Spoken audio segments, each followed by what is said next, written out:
So it's time to mount the gear, and the gear goes in the spot, and there are already pre-drilled, pre-tapped with blind nuts spots for these 4 mounts to attach to.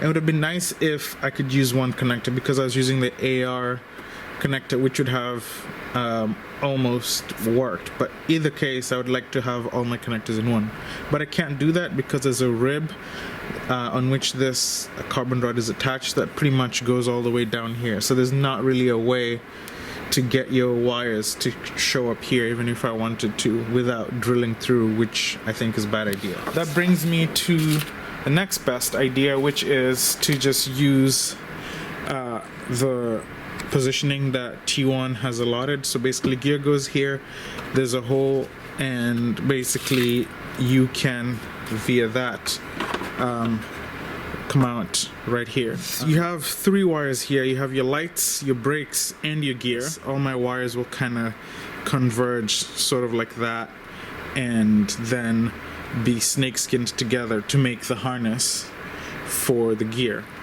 To make sure that everything fits, I'm gonna have to open up the gear. Now this is tricky, not something that I recommend you do unless you're really careful. So I have a 8-volt source, and basically, since these are just motors in here, you can apply a voltage one direction to make the motor turn one way, and reverse the polarity to make it turn the other way. So the key here is to just momentarily apply just a little bit of power. You don't want to burn out the motor. Ideally, you actually want to just use the controller that comes with it. But I'm feeling sporty today, so let's go for it. So basically, I have my connector here. This is ground and 8 volts, and I'm just gonna give it a momentary, okay. And I can see that it's moving in the right direction, so I will keep doing that until the gear comes out, just like that. And then you have to make sure that you watch for when it stops and you unplug promptly, just like that. Plug it. So now we have my gear out, and I can go test fit the mount on the wing. Turns out it is a perfect fit. No surprise there. Is organizing the wires and getting them to come out through here and mounting them on their own similar connector to what I just showed you in the back. Gears. So you can see in here that you have at least 3 slots. So that's the first one, second, third. What I found is that the wires need to pass through the third and then brought out through this access hole right here. And the reason for that is obviously because when the gear comes out, these lines will get shorter, particularly the light one. Will want to kind of move with it, so you want to have enough slack in there so that you can allow that to happen. Plus it just fits better with the way the gear is mounted. So the gear is gonna go right there, and you can see that, you know, the wires already just want to have sort of that, they want to continue straight in before they curve around. To secure the ones in the back, so that guy and the opposite one, which is currently hidden by this, we need to have the gear in the folded position.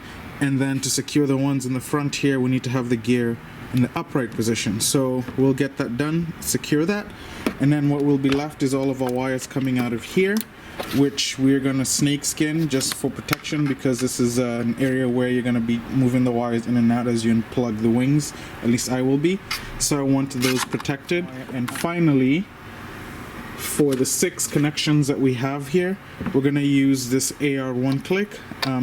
It does come with only servo connections, but I'm going to split those out into 3 servo connections. We're gonna use some blue Loctite because we don't want these gear to come out. And since we know we have threaded inserts in the gear mounts, we know that we can do that. So again, these are the 4x12 millimeter M4s.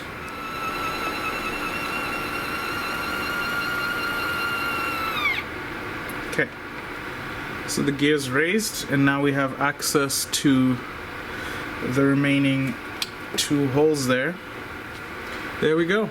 Now we're gonna lower the gear and check the other 2 bolts that we just installed first, and then make sure that this all actuates smoothly up and down. Here's the problem. The gear is binding because of this spot right here. You can see that that arm is actually touching the wood, so we need to grind that out so that this arm can actually move freely. Alright, so this is the area that we're gonna ground off. We marked it, and you can see there's sort of marks from that gear trying to actuate. So alright, so now let's try that again. I actually found that if I leave my gear sort of in the middle, it allows me to screw all the 4 holes. Okay, so open, gear down. You can see it rotates just fine.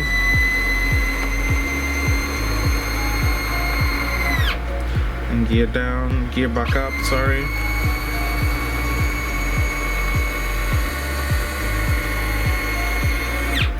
Okay, so I'm happy with that.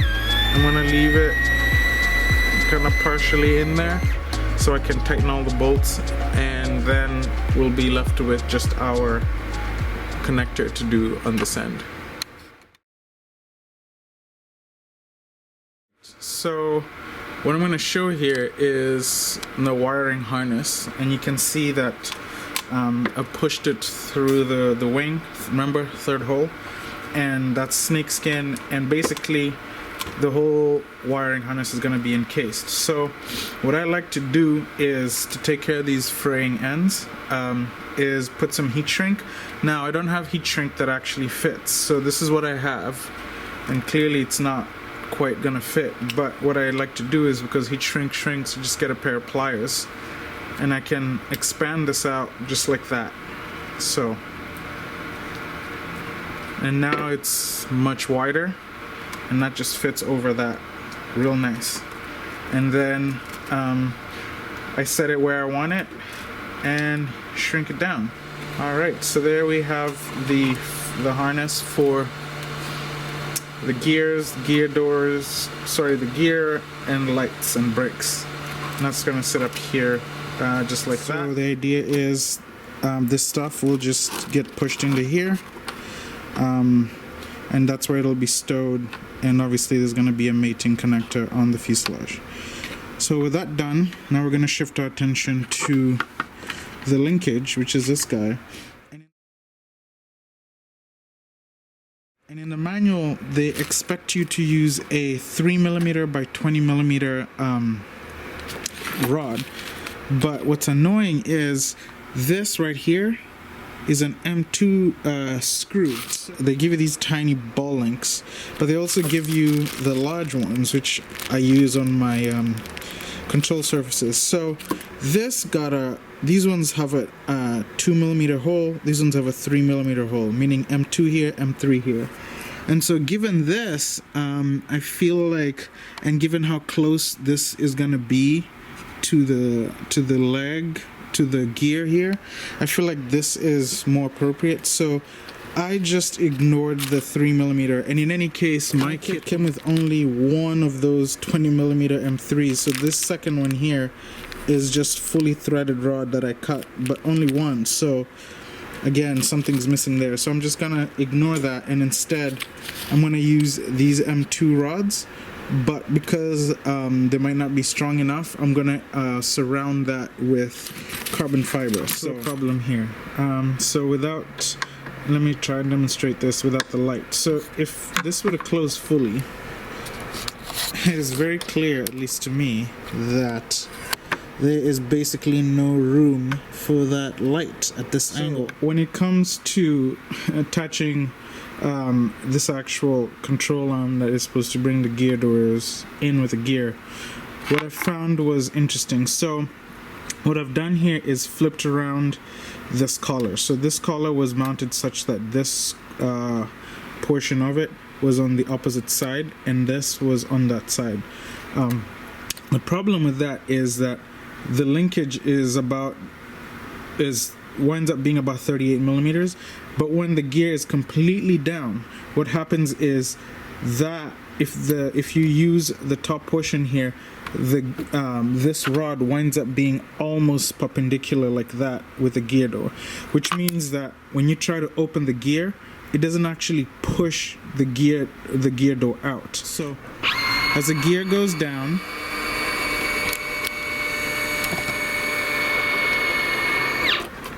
okay, see what happens here. So if I lift this up, let's see if we can show that on camera. There we go. So you can see that this rod relative to the gear is pointing at that kind of angle. It's not like flat like that. So what that means is when the gear is going back out, this rod wants to push the door out of the way. If this rod is, instead of being at an angle like that, it's say flat like this, what's going to happen is you could get into a situation where the gear is trying to push out, but then that rod actually pushes the gear door further in instead of pushing it out. Now that's the problem. You can see that if I mount this end on the top right here, you can see that the angle between that and the pinch point on the gear door is almost flat. And then when the gear tries to go up, instead of pushing the door up, it's gonna push inward, or in the worst case, it's even gonna push it downward. So that's the problem.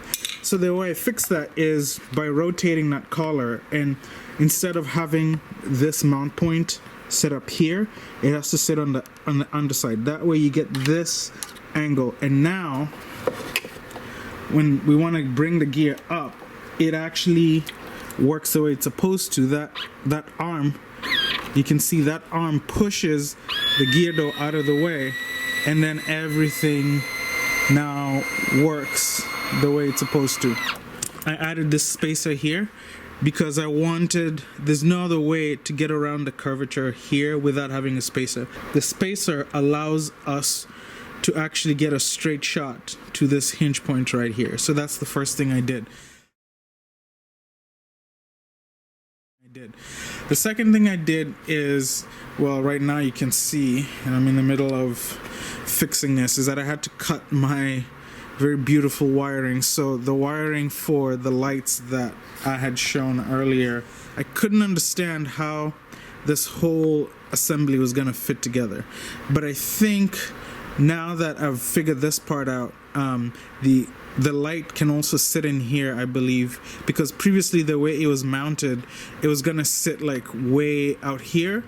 The problem with that is when the gear door is down, like I showed, you can't fully close it. But I think now that I've relocated this mount position from this side of the gear to this side, now I think if I mount the light, it's gonna actually work the way I want it to. So I have to then resolder this thing back into where it was and go back from there. I've attached the light just temporarily so I can see how it's gonna work out. But you can see that it clears any obstacles in its path and comes out just fine on the gear. Only thing I don't like is it is not scale, because I think on the scale jet the lights are a little bit to the right here, so the light would sit out here. But if it does, then I can't get this gear door to actually close. Or maybe I can refabricate the mount that's in the back and maybe push the light further out. I don't know, I will figure that out. But finally, after a lot of work, one of the Eurofighter wings is complete. So you can see what that looks like there. All the covers for the servos makes for really nice clean wing in flight, hopefully. The tip pods, they're attached, made them removable, 2 screws right there. And then on here we have the gear, which was easy to mount. Just the gear door was a bit of a pain, but we figured that out. And finally, which is okay for now, but I'm gonna do some more work to offset it from this position just a little bit to the side here, and that should work really well.